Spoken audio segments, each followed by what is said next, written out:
October 2018. Lion Air Flight 610 crashes shortly after takeoff in Indonesia. The aircraft, a Boeing 737 MAX. It marks the beginning of the deepest crisis the American aircraft manufacturer has ever faced. For years, one negative headline follows another. Crashes, quality defects, billion-dollar losses. For 5 years now, Boeing hasn't turned a single cent of profit. Every year, billions are vanishing from the company's bank accounts. And we already know this will continue well into the future. How long can a company survive like this? But something doesn't add up here. Despite all the negative news, the corporation is booked solid for the years to come. They have already enough orders to keep producing for the next 10 to 20 years. Airlines keep ordering, governments keep paying, the company keeps growing. Despite all the crises, despite all the mistakes. How can a company with a decreasing reputation still remain untouchable? Especially in such a safety-critical industry as aviation. And what is really going wrong at Boeing? Hi and welcome to Him, where I read financial reports so you don't have to. And this time I've taken a look at Boeing's 2024 annual financial statements.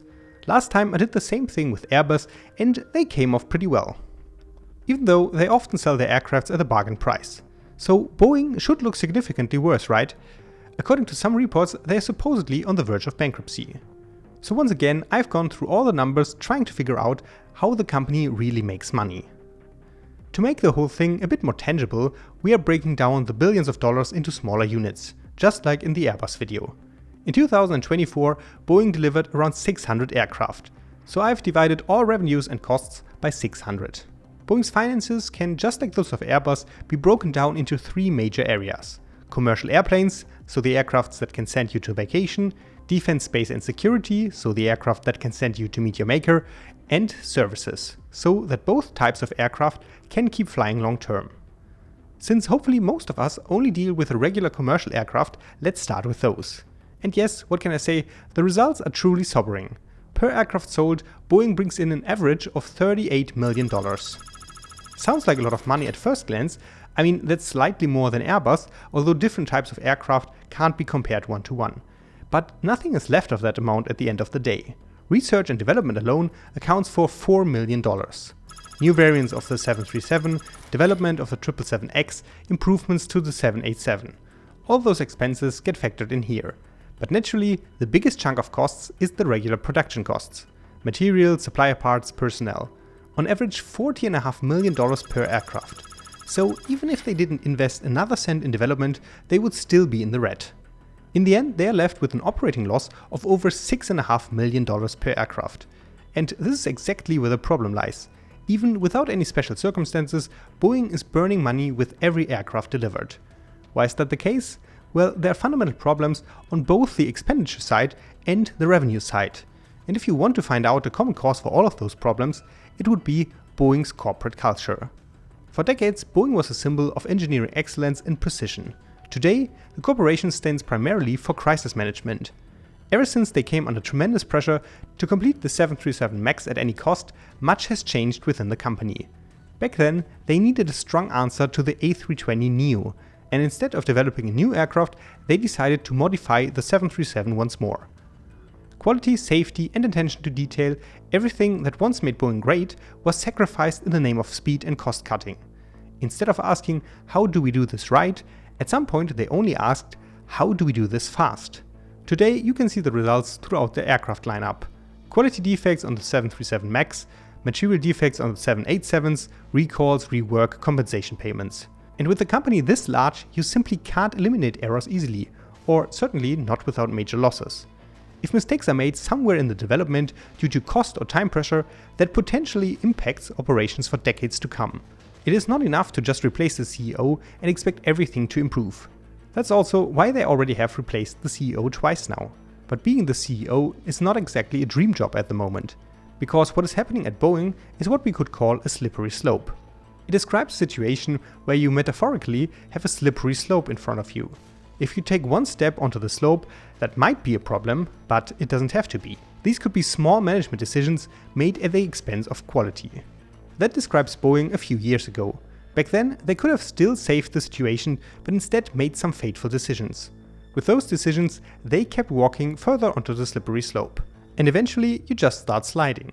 The situation gets worse, you lose control, everybody says you need to turn back, but by then it's no longer possible. Climbing back up the slope is far more difficult and expensive than simply taking a few steps in the right direction when you were still at the top. Those small engineering decisions are now finished machine parts in hundreds of aircraft that have already been delivered worldwide. So now every change becomes very expensive. And so you just keep sliding, trying to dodge the biggest obstacles until you reach the bottom. And on the way down, you lose not only trust, but also a lot of money. After the Alaska incident at the beginning of 2024, when an aircraft lost a door panel during flight, Boeing had to set aside around $400 million to compensate airlines for the disruption. In addition to these self-inflicted problems, there are also worldwide supply chain issues. Many components are missing for months on end, so aircrafts often sit half-finished in the hangars. And of course, time is money. The longer the aircraft waits for its parts, the longer it blocks valuable floor space for the next plane, costing millions daily. Any aircraft manufacturer needs to operate very smoothly to make any money, otherwise it gets expensive fast. One reason for the missing parts is that many suppliers scaled down their production during the COVID pandemic and still haven't returned to pre-pandemic level. At the same time, demand for new aircraft has skyrocketed in recent years. Boeing therefore competes with Airbus for the same resources on every single screw, every seat and every engine. At least that's what their report says. Let's see when the time is finally over, when every company can still blame everything on the pandemic. Besides that, strikes also play a major role. In 2024, there were several of them, especially in the large US factories.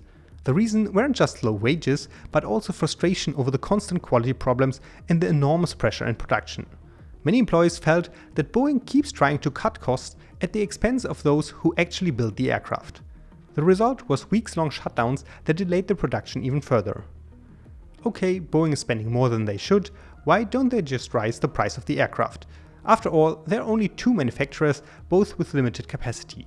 Many airlines would surely be willing to pay more if it means getting the aircraft faster, right?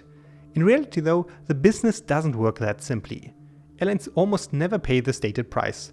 They get huge discounts from Boeing, sometimes 40, 50 or even 60%. As I already explained in the Airbus video, these discounts aren't an exception but the standard in aviation. The asking price is basically just a starting point for negotiation, similar to Craigslist where everybody knows there will be a haggling anyways. Airlines that place the largest orders get the highest discounts. All of this means that the actual selling prices are significantly lower than what you would think at first glance. And while airlines don't have much of a choice when it comes to aircraft suppliers, Boeing doesn't have that much choice when it comes to customers either. The aviation industry isn't that big after all. And with the current news situation, airlines also have plenty of arguments to push down Boeing's prices. They couldn't care less how expensive it is for Boeing to build the aircraft because they know the corporation is under pressure to deliver results, which drives the discounts even higher, allowing airlines to squeeze out another % during negotiations. So it seems there are a lot of issues, and the problems aren't independent from each other, instead they all reinforce one another. So Boeing is just sliding down that slope and hoping it is not too deep. But you could say for a company that size, sometimes this is just the case. But what is truly shocking about Boeing isn't the losses from recent years, but that these losses won't end in the future either. Boeing already knows today that many of their existing contracts will also bring losses in the coming years. Imagine signing a contract with a new employer and then realizing that your commute costs alone are more than what you earn. And you have a 10-year notice period. It's a bit exaggerated, sure, but Boeing is in a similar situation at the moment. They can only fulfill orders at a loss, but they can't get out of those contracts. And that's why they are already writing those losses into their balance sheet today. For commercial aircraft alone, that's an additional $6.8 million in losses. These losses aren't based on the current deliveries, but on aircraft that will only roll off the assembly line in the coming years. Pretty rough when you already know that you won't be able to sell profitable aircraft in the future. But there's also something slightly positive about this. Because if you already have the losses in your books today, the results will probably look better in the future. Boeing is basically ripping off the band-aid quickly and painfully instead of pulling it off slowly. I mean, they are following their accounting rules here, but of course it is also very convenient for the management to account for all of those losses today. Let's just assume you're making a real loss of $5 per year because you once signed a contract to sell aircraft for $10. But after that you realized that the cost of manufacturing is actually $15. You can already see those losses coming over the next years, so you simply calculate as if all of those losses over 3 years are already realized in the first year, because the contracts are already signed and you can't get out of them. Maybe you even overestimate the losses a little bit and show a minus of $20 in the first year. Then in year 2 you might be able to break even, and in year 3 you already have a small profit again. Both balance sheets belong to the same company that has a negative cash flow of $15 per year. But if you were the CEO of this company and just had started working here in the first year, which balance sheet do you prefer? So in my completely theoretical example, you could assume that a new CEO first calculates the losses as large as possible and blames this all onto the old management. After that, it is much easier to work because you have already accounted for future losses. But that's of course purely a fictional example, and you could never tell from the profit and loss statement when a new CEO started at Boeing. Here, take a look. These are the losses of Boeing from 2019 till 2024. And by the way, a new CEO came in January of 2020 and in August of 2024. And I would bet a fair amount that the balance sheet will look way better in the future. Hashtag not financial advice. But the numbers for defense, space and security don't look any better for last year either. Per aircraft, Boeing records nearly $40 million in revenue, and yeah, I know, calculating military revenue per commercial aircraft isn't optimal. Research and development accounts for $1.5 million. That sounds like a small amount, but it's packed with complex projects. We're talking about military developments here, advancing fighter jets, improvements to tanker aircraft, or research of unmanned drones. For example, the MQ-25 tanker drone, which can refuel aircraft in the air. NASA space programs like new satellite systems fall into this category. Besides R&D expenses, there's also for sure the production cost. Mainly personnel and materials again. A hefty $39 million in total. So also for military, we are already in the red. But at least by not that much. Boeing expects future losses, nearly an additional $9 million that are already in the books. The strange thing here is that you would think government-funded projects should just be a pure success for Boeing. I really couldn't understand why Boeing is making such losses in this sector specifically. So I tried to dig a little deeper into some projects, at least with the information that I could find. For example, there's the KC-46A tanker, a refueling aircraft that can refuel other jets in the air, extending the operational range of the entire fleet. On paper, this is a lucrative, decades-long contract from the US Air Force. In reality though, the project is a money pit for Boeing. Constant rework of the aircraft, plus missing parts and strikes at US factories have driven costs through the roof. In 2024 alone, the tanker therefore resulted in a $2 billion in losses. And things don't look much better with the T-7A jet trainer, an aircraft specifically designed for training purposes. For the US Army, this is an important project because this is exactly what will train the next generation of American pilots. But for Boeing, it's another disaster.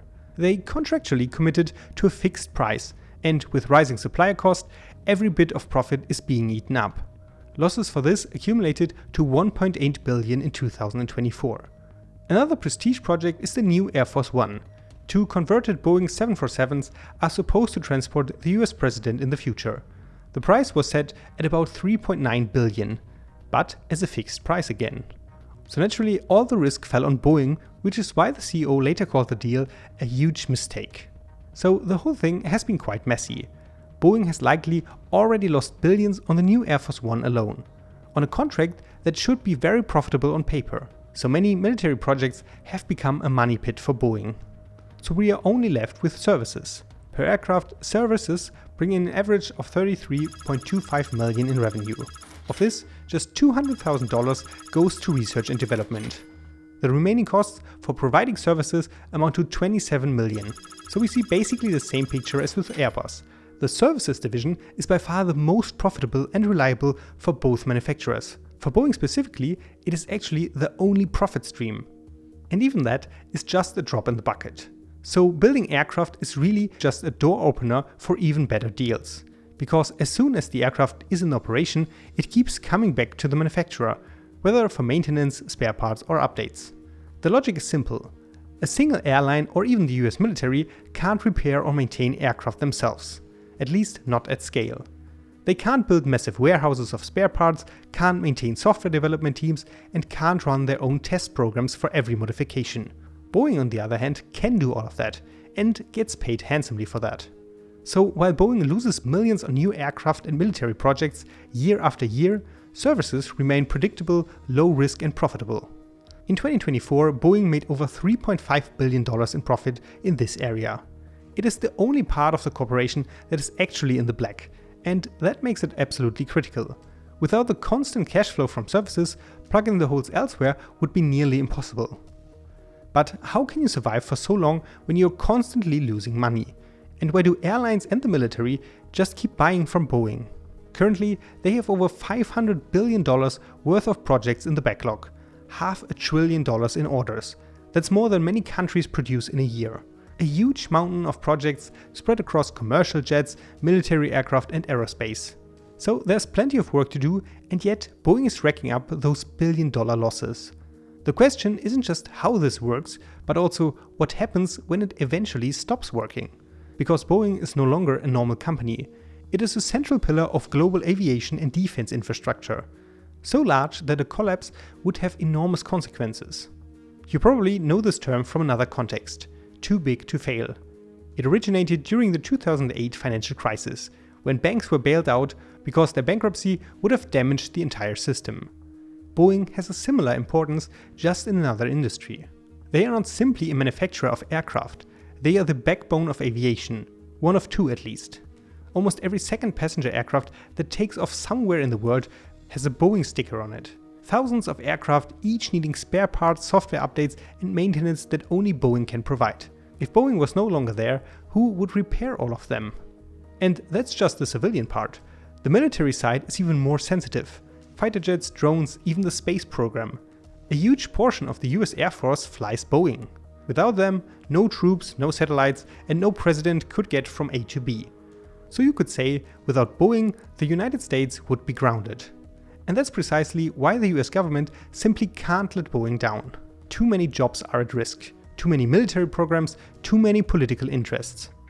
Boeing is one of the nation's largest exporters, directly employing over 100,000 people and indirectly supporting hundreds of thousands more. If Boeing falls, it's not just a company that falls, it is a piece of American identity that falls with it. Of course, that should not be a free pass for the corporation, but when it comes to Boeing's future, you need to look less at economics and more at politics. In their annual report, Boeing itself warns that a US government shutdown could delay payments. For a company so dependent on the government, that's a serious risk. And geopolitically, there's another elephant in the room. Because a significant portion of Boeing's orders comes from China. If the US-China relations continue to get worse, an entire market could disappear. But despite all of those risks, a bankruptcy of Boeing is virtually impossible. The company is simply too big, too well connected, and too important to just go under. And that's not only positive. On one hand, this size guarantees stability. Airlines and governments can count on Boeing still being around to deliver in 10 years. Otherwise, they wouldn't keep ordering. On the other hand, this creates a dangerous situation. If a corporation knows it will be bailed out once it's approaching bankruptcy, why should it stop taking any risks? There's the potential that profits get privatized while losses get socialized. But when it comes down to it, Boeing will likely be rescued regardless. Though they're still far away from actually needing that.